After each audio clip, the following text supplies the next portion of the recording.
What's up, y'all? It's your boy, Aniki. Today's chapter review is special. One, because it's the first chapter review I've done in dozens of chapters, but also because it's something that we've talked about on stream a lot. And I'm going to still do the page-by-page thing that my long-term viewers are pretty familiar with. But if you have not read My Hero Academia Chapter 386, you're going to have to leave. You're welcome to come back once you've actually read it. But I'm going to stick to some of the early stuff in the chapter because the last page and what happens in the back end of the chapter is something that's been discussed for a while on this channel specifically. So I'm going to give that its due time and, take credit where it's due.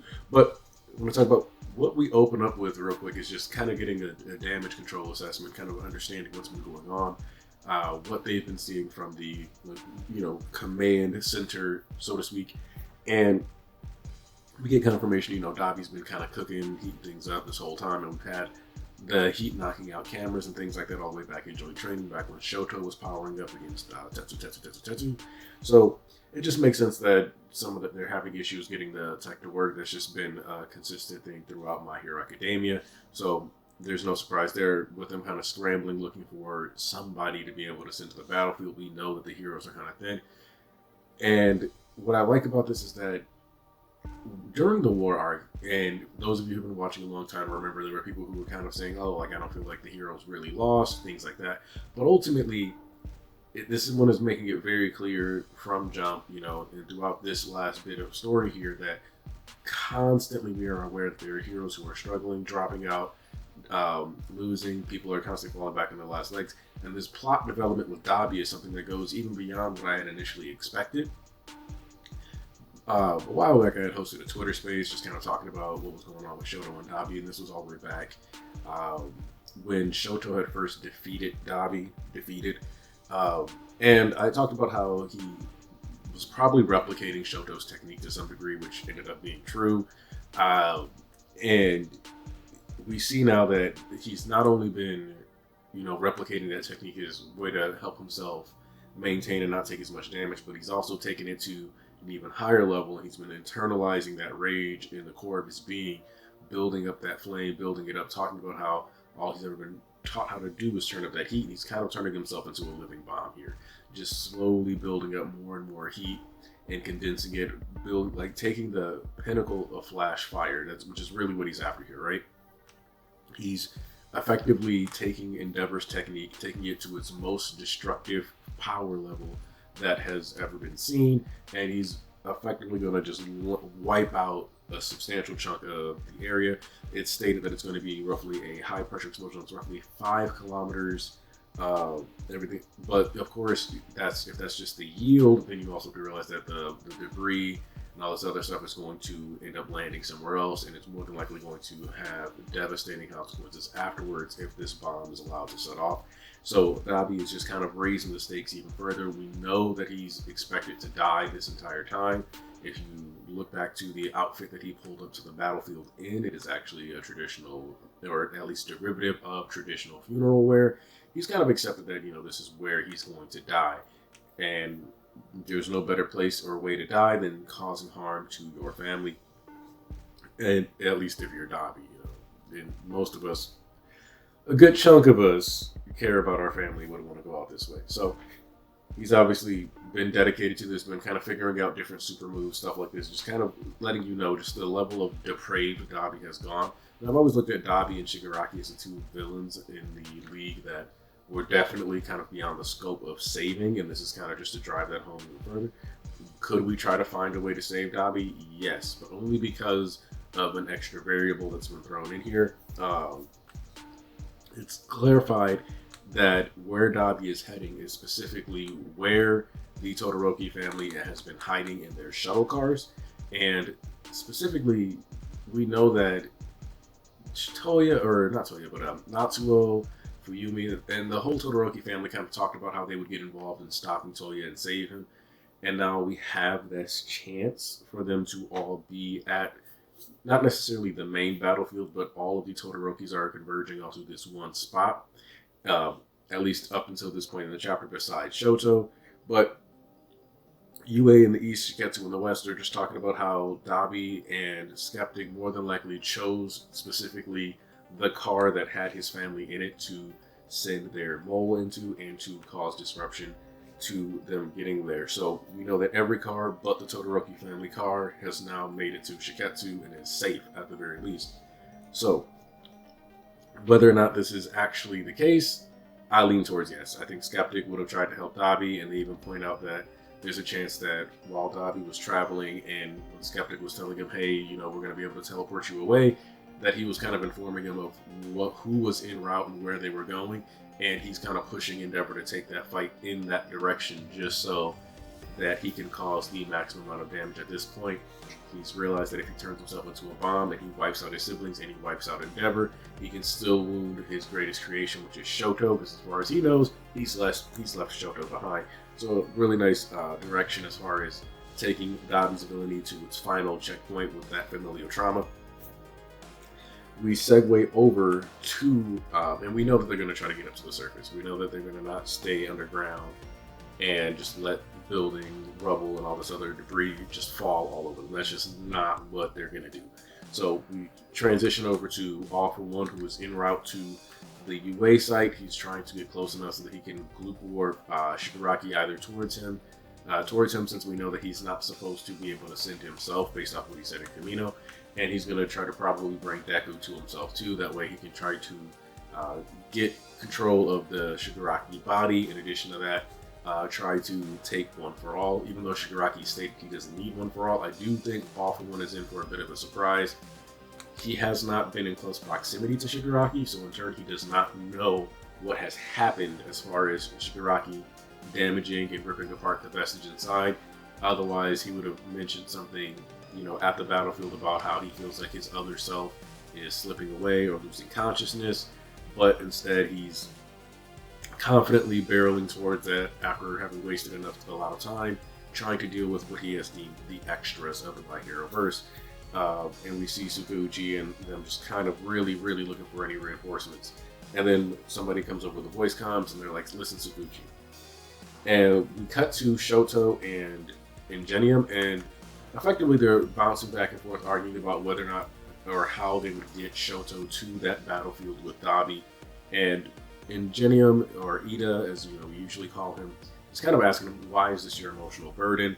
What's going on? It's important to note that, this is Iida, who was saved in Hosu, who took on that familial revenge arc, so to speak, trying to avenge his brother against Stain. And then, so in turn, he knows what it's like to kind of lash out through familial trauma, especially, with his brother also being a hero, and hero work in general being that family business.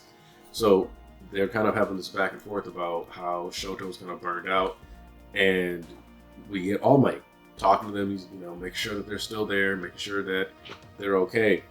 But he's kind of informs him, Dabi's on this way, and he goes, Iida, can you run? And I think this is a really cool callback, because if you remember, Iida is the one who got All Might all the way back in the USJ. Yes, All Might was already on his way, but Iida ran, encountered him, kind of told him what happened, went separate ways, ran all the way back to UA, managed to alert the teachers, and then brought reinforcements. So this is kind of All Might saying, like, hey, you were able to do this a year ago, last April, you were able to run across, the however much distance. We never actually got like a hard number on how far away he had to run. Get your allies, bring them back, and bring that reinforcements and help out. Can you do that again on a bigger scale with just Shoto? And with Shoto, he's kind of like, hey, look, this isn't going to be easy, but ultimately you guys have got it. What I like about this is that these words of All Might's have a bit of a sad undertone to them, in my opinion, where he's like, you know how to run. Yeah, we see him smiling, but he's like, just battling isn't all that's going to bring you victory if you carry these doubts. But he's like, listen, even if you doubt yourself, I believe in you. Be the you that I believe you can be if you can't believe in you. So telling him to put a stop to Toya, trust in himself, and more than anything, he's like, if anybody can do it, it's you two. And one of the things that I've kind of said for a while now is that Iida and Shoto are kind of like a best friend duo that doesn't get quite as much screen time as we would like, but obviously their friendship isn't necessarily the most important aspect of the manga. But it is worth noting that if you want why I always have said that, the two best subtle examples are are during Culture Festival, where Iida and Shoto take the goofy pictures together, where they're in the cutout pictures, and then there's also joint training where Iida says to him, oh hey, like your facial expression looks like you're a little worried or you're a little off. Is everything okay? And then we actually have Ojiro there to kind of acknowledge, hey, I didn't really notice much of a difference in his facial structures. And Iida kind of just writes it off as being the class rep, and that's his role. But in reality, it's a reflection of their bond, and that Shoto, as a person who has not had much socialization, who was kept away from his siblings, is not nearly as expressive typically as the other person. He doesn't always catch humor. He doesn't always get jokes. When Mount Lady uses the idiom that he can knock people out with his smile, he gets really worried. There's just little stuff like that where, because he's not fully socialized, Iida has to pick up on the nuances in his behavioral patterns just a little bit better than the average person as a reflection of their closeness. So Iida reminds, Shoto, I'm here to help wayward children. What I like about Iida's, philosophy here is that he's talked about this with Deku, right? Like, Ingenium will race across the country to grab a lost child by the hand. Ingenium is supposed to help wayward children once again here, telling them, I'm going to help you get there because that's what my job is. It's my job to help children. And it even also works as like a referral to Dabi, right? Dabi is somebody who has lost his way, gone on the path. He talked about how he wanted to be a hero so much as a child, and now he's become one of the worst villains in Japanese history within the scope of My Hero Academia's manga.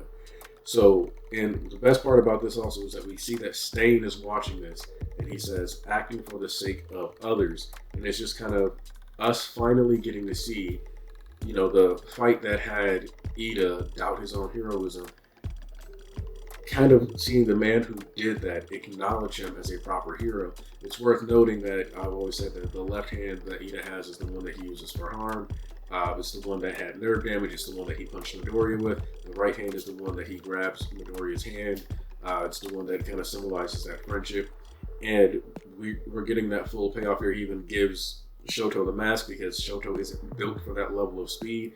And we get a crazy, what looks to be like a long jump, triple jump, however you want to define it, where Iida seems to be going he says he's going maximum speed and he's jumping through buildings at this point, or he's jumping and kind of hopping between, from them, to and fro, similar to how Midoriya does the wall bounces, but this is on a different level because we see that each step is causing massive destruction.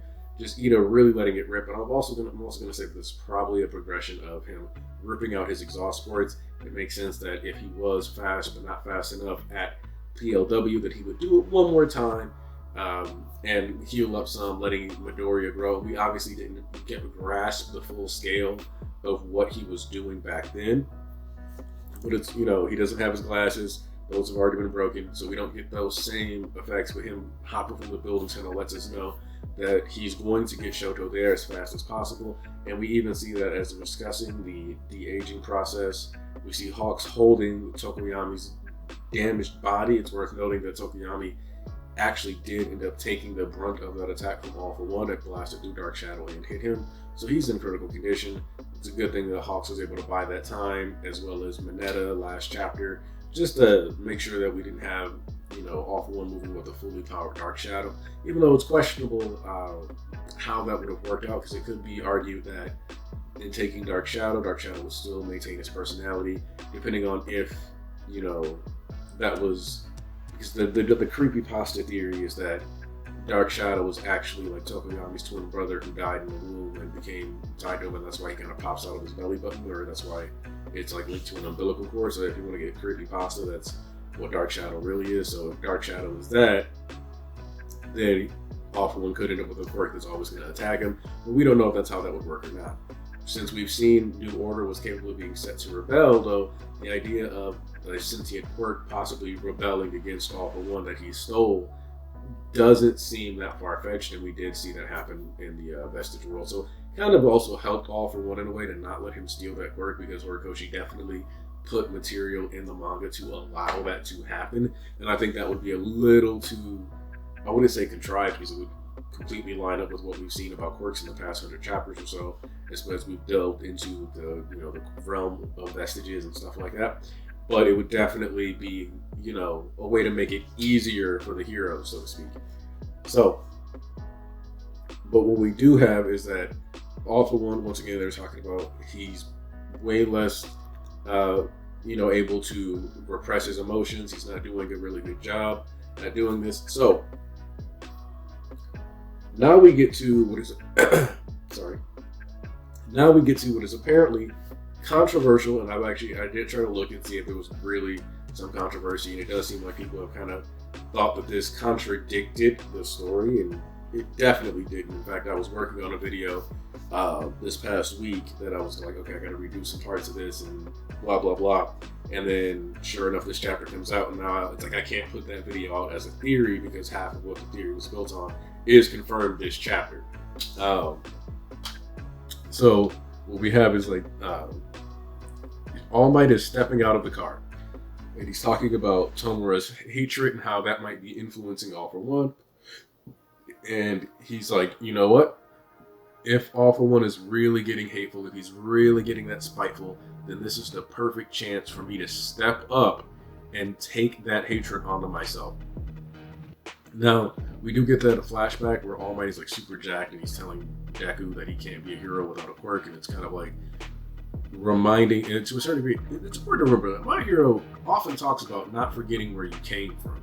And All Might was out here running around in these streets in his middle school uniform, trying to be a hero without a quirk, just like Deku, and that's part of what inspired him to give Deku One For All in the first place. So seeing that and seeing what we get this chapter is completely in line with who All Might has been since he was a child, because what you get is, Sukauchi telling him he's quirkless, and All Might saying, I am here. And as he says that, his armor starts forming. The Iron Might suit is finally confirmed to be canon. I have been talking about this on my streams for over a year now, just talking about how All Might is going to pull out the Iron Might suit. It is inevitable. I'm so damn excited. I have to make sure I don't accidentally wake up my daughter though, so I have to tone this down a bit more. Don't need a screaming baby. Now, the look on All For One's face, the hatred, the rage, but the sheer joy at the idea of getting to kill All Might. Yes, this contradicts what he said about, I don't care about you anymore, All Might, but there's a certain thing about All For One, which is that he likes to put on airs. But I don't want to spend too much time on All For One's character, because All For One is somebody who I could do probably a 40-minute video on if I really sat down and tried to write out a script and do all this stuff for it. So maybe that's what I'll do if we get enough people who say that they want me to try to do a dissection of All For One. Maybe I'll try to do that. But I want to address All Might here, because the reason why, and understand this, from the second we were introduced to that suitcase, I knew something was up, because All Might is not, as I said on stream today, some crazed salary man who's just gonna sit here and be like, oh no, my suitcase with my paperwork, oh no. No, that's not who All Might is. He wasn't jumping away and running and clinging onto a suitcase because it had some tax documents and he had to make sure that I got to the boss. No, there was something useful in that suitcase. Furthermore, his car was named Hercules, and I didn't realize that the car would be a part of the armor, but I did understand something very important. Sorry, allergies are getting wild. All Might is a hero to the core. That is who he is. Now, All Might and this suit have been set up so brilliantly because the only way to miss it is to not look for it and not ask questions about why All Might is so comfortable being out in the streets. Why was All Might comfortable during all these issues just walking around while Deku wasn't even with him anymore? If you think back to chapter 326 when he runs into Stain, that's just All Might. We don't see him in his car even, but he's just out and about, kind of ready to risk his life.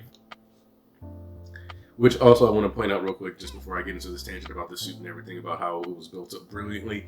All Might's scar being visible strongly suggests that he got the same kind of wound to the T that Endeavor got in Oopsie Daisy, where he gets that part of his flesh bitten out of him. So top notch there for Horikoshi. But first off, I want to talk about why All Might left the control room, because it lines up with why All Might has pushed beyond his limits every time in the story. So first off, chapter 1, All Might goes around saving the day, ends up going out of his way to save Bakugo after seeing Deku being inspired to try to save, even though his body has technically been past his limits. Past his limits currently, just like All For One was technically Ghost Prime, even though he's rewound back. All Might is here trying to pull out a suit, trying to get involved. But that's not even the big point here. You look at Kamino. Kamino is All Might, going beyond his limits, making sure that Bakugo is saved, making sure that he can do what's necessary to keep that child safe. And now you have here, we saw All Might reporting after Shoto allegedly beat Dabi, and then when the stuff with Bakugo happened, we stopped seeing All Might on screen. When Gentle showed up, we didn't see All Might in the command center. The second Bakugo was injured, and he felt compelled to move. His body is moving without reason. Hell, we hadn't seen All Might between those calm chapters, and now the only time we saw All Might was specifically a shot of him leaving the room with a suitcase without us getting to see his face. That same suitcase that we see in this chapter now, which Horikoshi's author comments also say that he always liked the Mark V armor, but that's not the point. Because you see, with All Might, so now we got to talk about what was used to build this armor, right? I'm so excited that I'm kind of going all over it. I didn't write a script for this because I was doing like a 2-hour podcast and now I'm doing this review. But All Might's armor was made with the Condenium. If you remember back when Deku, after running the streets, looked back to Mei Hatsume to get his mid-gauntlets filled, she was like, hey, we don't have the Condenium to handle the compression mechanism. You can see that things are kind of flying out of it, but also expanding here. That's that Condenium in action. Bakugo, because like was a red herring to a certain degree, because we saw that Condenium getting put to work when he pulled out that strafe Panzer so that he could blast away a bunch of Shigaraki's flesh mounds. It was a clear deception. It's kind of like how Horikoshi has the second user say, you know, things are going to be accelerating or things will only speed up from here, as a nod to what his quirk actually is without telling us.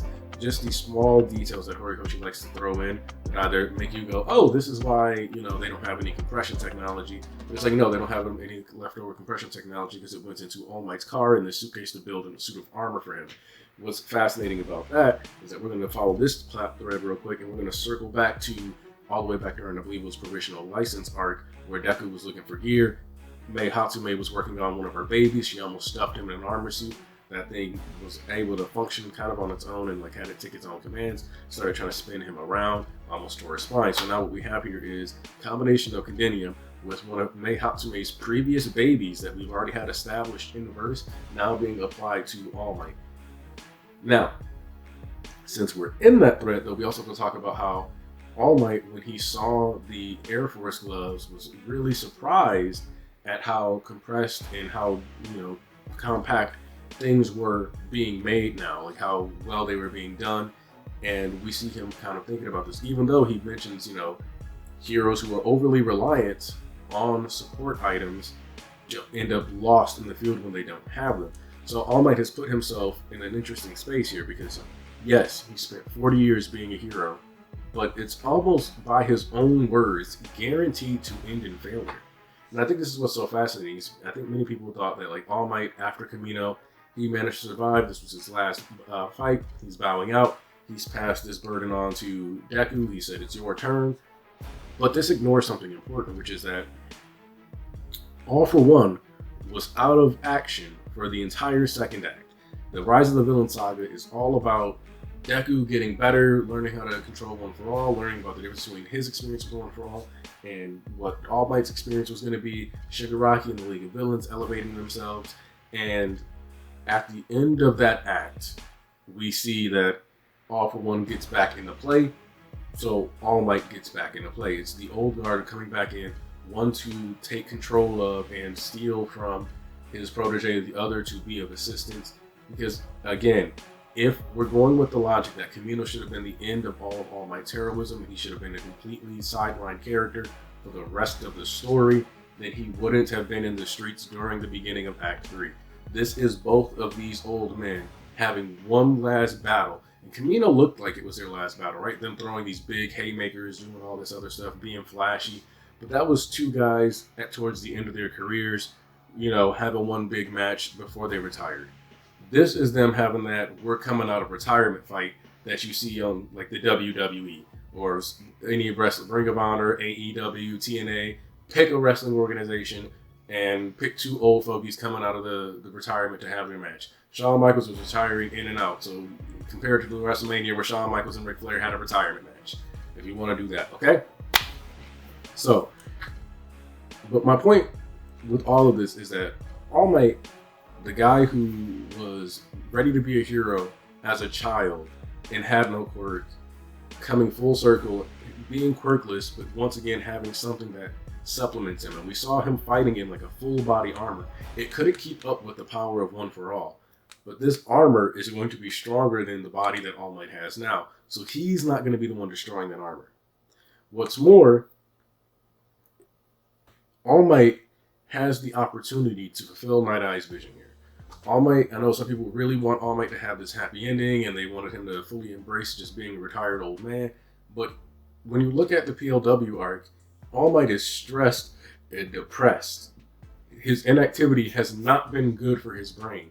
He doesn't actually like or fit into this world. Look back to Original License when he's sitting there lamenting his position as one of the people who needs to be protected, not as one of the protectors. All Might was never okay being inactive. Even when he was sitting there giving instructions, he was stressed and depressed, not looking happy to be there, even when they're winning. Why? Because All Might, as a man who has done 40 years of hero work, does not want to actually see 16-year-olds in these streets. The peace he fought for is one where 16-year-olds don't need to do that. And all of it came crumbling down. And the other thing, which is kind of small, is that society needs to be aware that while you can get enough peace that 16-year-olds don't need to fight in the streets, you cannot build that peace off the back of one man. And we saw Dabi take out the statue of All Might. To a certain degree, and this will sound painful to hear, the dregs of All Might, the leftover influence that he has to be removed. That spirit of heroism, yes, that can stay. That idea of moving without thinking, taking on and meddling where you don't necessarily have to, all of those are brilliant. But the piece, the idea of a symbol, that has to go away. And to a certain degree, as long as All Might is alive, that's not happening. There's a small bit of copium that they can keep topping in. Well, that's All Might's protege. If All Might loses here, which I expect All Might to lose here, because if you think All Might is going to win with his all-for-one Buster armor, I don't know what to tell you. What I expect is for All for One to play with his food a little bit, because that's who All for One is. All for One is the same guy that could have just spammed air cannons and killed All Might at Kamino. All Might has been living on borrowed time this entire manga. From Kamino on, he's living on borrowed time, whether people want to accept that or not. But what did he want to do? All for One specifically wanted to punch All Might. He wanted to make a big fist and punch down on his enemy the same way All Might punched down on him back in the day. It is through the grace of All for One's pettiness and his thirst for vengeance and his pride and his ego that All Might is still here. And so, an All for One who has unchecked anger, who's got full power quirks, All Might's going to be on the defensive the entire way, dodging these blasts, trying to distract him. And I know some people are going to say that, well, All Might told Deku that he couldn't have been heroes. Here's the problem. Deku has never been supposed to have been some super hyper intelligent genius. That Mei Hatsume, when it comes to gear, is smarter than Deku. You can argue that Mei Hatsume, and you can argue that Deku should have trained, but did you look at the image between first year All Might and first year Deku? They are built completely different. All Might is 6 feet tall as a 15-year-old. He is physically just a beast of a specimen. That dude is just built different. And there's nothing wrong with that. But it does create a huge contrast between Deku, who's supposed to kind of be a true everyman, which means he doesn't get to have special physicality. The only way he's getting power is if somebody gives him great power. Deku is a commentary on great power and great responsibility. All Might would have been the commentary on just being a built different dude, built different as dude. All Might is a power fantasy. Deku is Peter Parker from Japan. He's Daquan Parker. That's what you got. I'm fine with that. The question is, are you? Because the scale at which All Might has signed himself up for, and the fact that we know that he's got his goo quirk, we are now in a position where All for One can effectively damage All Might, break down his armor, and summon Shigaraki and summon Deku or go towards them and offer All Might to him, and we can have Shigaraki finish the job. Because Nighteye, looking forward into the future and seeing Deku as dead when Eri still hadn't finished making her decisions is not the same as what we have here. Eri is a time anomaly. She constantly rewinds time. You cannot use what happened with Eri around to explain futures where she isn't. In fact, to a certain degree, that's a pretty good takeaway from what happened during that arc. Yes, Nighteye is optimistic, and yes, maybe we do go this very happy, optimistic route. But ultimately, I believe in the fact that Shigaraki and Deku both don't plan on giving each other pie in the sky endings. And Gran Torino not dying, or maybe he did die in the hospital bed, we don't have confirmation on that. But what we do know is that if the world loses All Might, or we lose All Might towards the end of this series after thinking he was safe for 200 chapters, that's a far bigger blow than almost any character in the series dying. Actually, for me personally, it would be a bigger blow. Like, yes, I'm ready for it. Yes, I want it. But like that, the idea that like, no, the era is truly over. The only thing left of All Might is that shade inside of Deku that nobody else can see. That spirit, because he's, that's what he said. It's my spirit that makes me a hero back in Kamino. You can't take that. It's not about my quirk. He needs to show that and live it right here, right now. And the thing about it is when you look at what happened with Star and Stripe, yes, her quirk took them to that high def fight, but it was her spirit, that core, that willingness to sacrifice herself and nuke her own quirk inside of them, which spurned other quirks to eventually be capable of rebelling as well and help them accelerate their sentience. That's what got All for One, that spirit. So what we have here with All Might, it's been months of him running around with that suitcase. It's been months of him wanting to get back into the fight. It's been months of him not being happy with his place in the world, watching things go left. And now he has the chance to make this battle a little easier for Deku. And to me, this wasn't an All Might who's going to the battlefield because he thinks he's going to win. This is an All Might who's going to the battlefield expecting this to be his last fight and knowing that it's okay, because what Stain told him, and Stain is the one who told him, All Might isn't, you're not All Might. All Might is a hero. All Might doesn't waver. All Might's spirit is what's passed on. Stain has effectively told him, your life is not as important as your impact. Your physical state is not as important as your impact. And if his physical body is not as important as the impact he's had on people, then him actually being alive is not as important as the lesson he's passed on to his fellow heroes. What's more, the comfort that people were deriving from All Might just simply existing, yes, that will be gone, but instead what they'll have is something that calls them to action, something that moves them to help, something that makes them meddle where they don't necessarily have to, and assist each other. All Might's sacrifice will be the catalyst to completely change the battlefield. And it'll change the way people operate going forward. It'll be seen as a misguided golden era that led to a greater change in society that was needed. So I don't think All Might needs to live for us to get a happy ending. I don't think All Might should live, if I'm being honest. I think there has to be consequences for the things that All Might has done, as far as, not wanting to give up the ghost, not wanting to sit this one out. But I think that it's brilliant that instead of it being, a heinous villain or anything like that, just super simple and, like him getting stabbed in an alley, it's him making this active choice to go out a hero. And because we spoke about Nighteye, remember this, Nighteye knew what All for One looked like as an adult.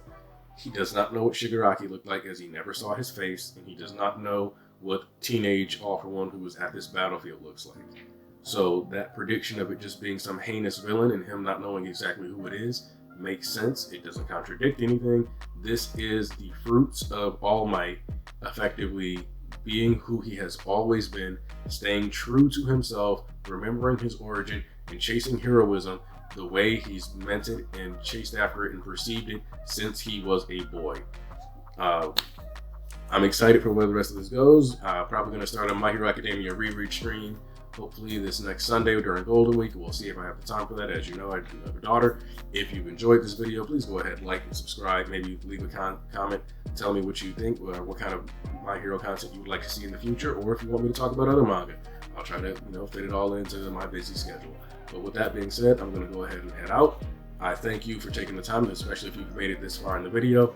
And just understand that from my perspective, I've been saying for over a year that All Might was going to don the Iron Might suit. Actually, before I go, I can't believe I almost forgot to mention this. Horikoshi told us this was always going to happen with 2 color pages. One from Hero Fest and one towards the end of the Deku Black arc. He had All Might's Robo All Might getting built in a color page, and then had it completed at Hero Fest. So yeah, that was Horikoshi's big way of telling you that Robo Iron Might was coming, and you had to strap in. And this is no different than the time that he had Aoyama being the traitor foreshadowed, when he showed Aoyama sitting there looking terrified next to a wall that had an all-seeing eye popping out of a doorway, that all-seeing eye being off one watching over and monitoring them all. So there you go. Horikoshi told you what was going to happen because he loves telling on himself. You have a great day. That's all I got to say.